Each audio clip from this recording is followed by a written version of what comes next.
हाल ही में 2 दिन पहले मैं एक गांव में, क्योंकि खंडवा लोकसभा चुनाव चल रहे हैं, वहाँ पर मैं गांव में गया था और पंधाना का एक अंदर एक गांव था। उस समय 40-50 लोग उस कार्यालय के शुभारंभ पर गांव के लोग आए थे। तो शुभारंभ के बाद ऐसे ही अनौपचारिक चर्चा चल रही थी बैठक के रूम में। वहाँ जो 40-50 लोग थे उसमें 3 व्यक्ति महापुरुष ऐसे थे जो मीसाबंदी थे। तो मेरी उत्सुकता रहती है मीसाबंदियों से चर्चा करने की। तो बैठक का विषय पूरे होने के बाद मैंने मीसाबंदियों से जब बात शुरू की, और उसके साथ साथ हमारे युवा साथी बहुत सारे बैठे थे, तो मैंने हमारे युवा साथियों से पूछा कि ये मीसाबंदी इनके बारे में कुछ जानकारी है? बोले नहीं है। मैंने मीसा क्या होता है उसकी जानकारी है? बोले नहीं है। मैंने कहा जेल में गए थे उसकी कोई जानकारी है? ये बोले सुनते रहते कि ये उस समय जेल में गए थे, पर क्यों गए थे, क्या गए थे। फिर मैंने तीनों महान पुरुषों से पूछा कि आप किस कारण से जेल गए थे, क्या आपके ऊपर चार्ज लगा था। एक ने बताया कि हमने टेलीफोन की वायर काटने का हमारे ऊपर आरोप लगाया और बंद कर दिया। दूसरे महापुरुष ने कहा कि मैं शाखा लगाता था, लेकिन चूंकि इमरजेंसी लगी शाखा तो बंद हो गई, लेकिन इस आरोप में मुझे ले गए कि आपने इंदिरा गांधी के खिलाफ बोला तो आपको बंद कर दिया। तीसरे व्यक्ति से पूछा, आप बोले मुझे ये आरोप लगा कि आपने ट्रेन की पटरियाँ उखाड़ने का प्रयास किया, इसलिए आपको बंद कर दिया। और तीनों को अलग अलग किया उन्होंने बंद, और तीनों की मैंने दास्तां सुनी कि क्या स्थितियाँ परिस्थितियाँ जेल में रही। उन्होंने बताया, मैं 5-10 मिनट बैठा, मैं भाव इसलिए बता रहा हूँ कि जो हमारी नई पीढ़ी है उसको ये मालूम ही नहीं कि मीसा बंदी क्या है, मीसा क्या है, और मीसा बंदी उस समय जो गए थे वो किस कारण से गए थे और क्या स्थितियाँ परिस्थितियाँ थी। ये मेरा भाव था, इसलिए मैंने 5-5 मिनट सबसे कहा कि आप बताएं। फिर मैंने युवाओं से कहा कि आप जो यहाँ बैठे हैं वो तो ठीक है, लेकिन गांव के सभी युवाओं को बोलिए कि भाई ये किस कारण से 19 महीने जेल में बंद है, मालूम पड़ना चाहिए। तो ये जो स्थितियाँ हैं, ये इस प्रकार के जो कार्यक्रम है, जब मैं जिला भारतीय जनता पार्टी का अध्यक्ष था तो मैंने मीसाबंदियों को युवा मोर्चे के साथ बिठाया था। युवा मोर्चे के साथ इसलिए बिठाया था कि युवाओं को मालूम पड़ना चाहिए। भाव ये था कि जो हमारी नई पीढ़ी है उनको मालूम पड़ना चाहिए।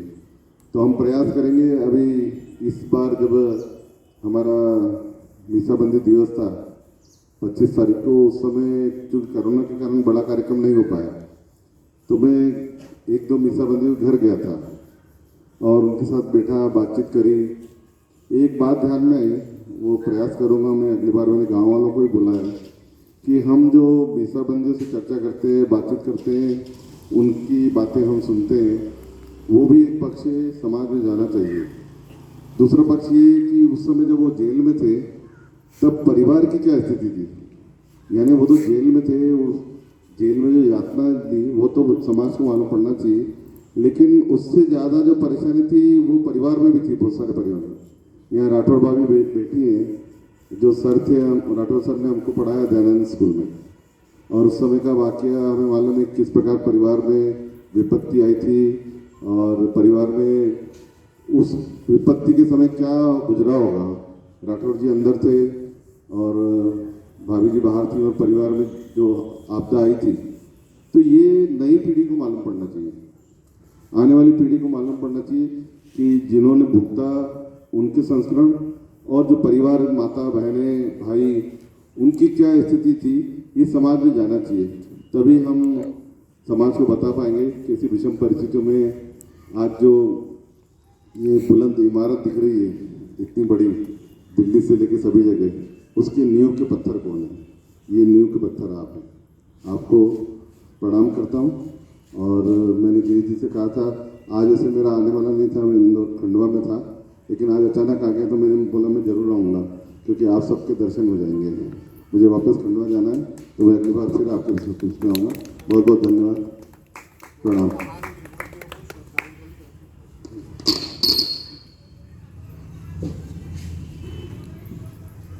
धन्यवाद शंकर जी। वह पथ क्या, पथिक कुशलता क्या, जिस पथ पर बिखरे फूल न हो। नाविक की धैर्य परीक्षा क्या, यदि धाराएं प्रतिकूल न हो। धारा के समानांतर चलना तो हर व्यक्ति जानता है। ये हमारे जो महापुरुष हुए, ये धारा के विपरीत चले। उस समय जो आपातकाल का समय था, बड़ा कठिन समय था, उसकी व्याख्या हमारे माननीय प्रमुख वक्तागण जो आपके सामने करेंगे। बहुत कठिन समय था। उस कठिन समय में संगठन को संभाल के और संगठन को जीवित रखते हुए जिस तरह से लोकतंत्र को जीवित रखा, वो प्रशंसनीय था। इसीलिए हम आपके जन्मदिन की तिथि पर आपको हमेशा याद करते रहेंगे। मैं आमंत्रित कर रहा हूँ अगले वक्ता के रूप में माननीय कृष्ण कुमार जी आस्थाना को।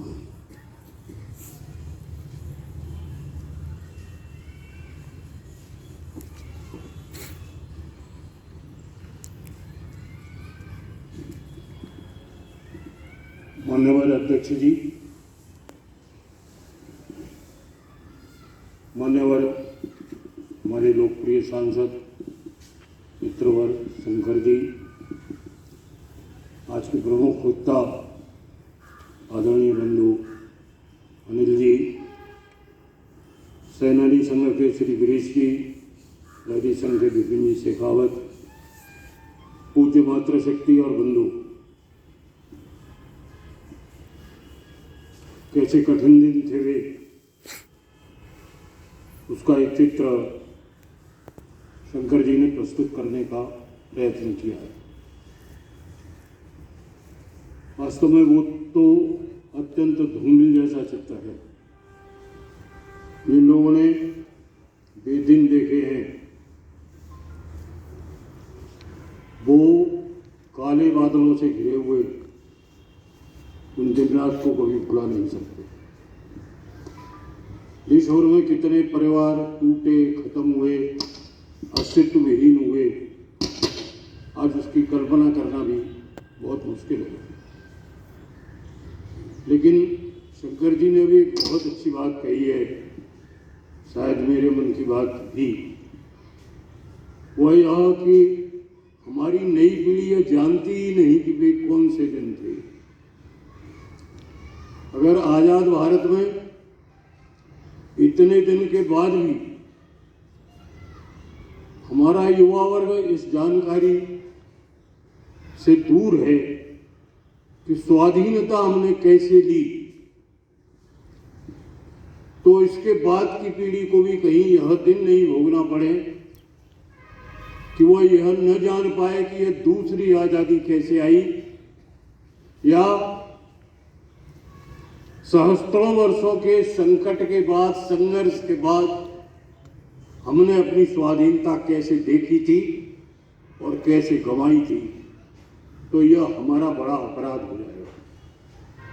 इसलिए मैं भी यह मानता हूं कि ऐसे बड़े कार्यक्रम युवा पीढ़ी को जोड़ करके होना चाहिए और उसके सामने ये चित्र आना चाहिए कि आजाद देश में भी यह सब इसलिए हो सका कि हमने आज़ादी की कीमत ठीक से पहचानी नहीं थी।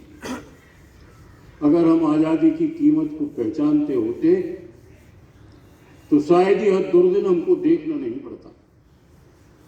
हमारे पड़ोस में उज्जैन के प्रख्यात कवि श्री कृष्ण सरल, उन्होंने लिखा था कि आज़ादी जीवित रखनी है तो उन सबको पूजो, आज़ादी जीवित रखनी है तो उन सबको पूजो जिनने रक्त बहाया है,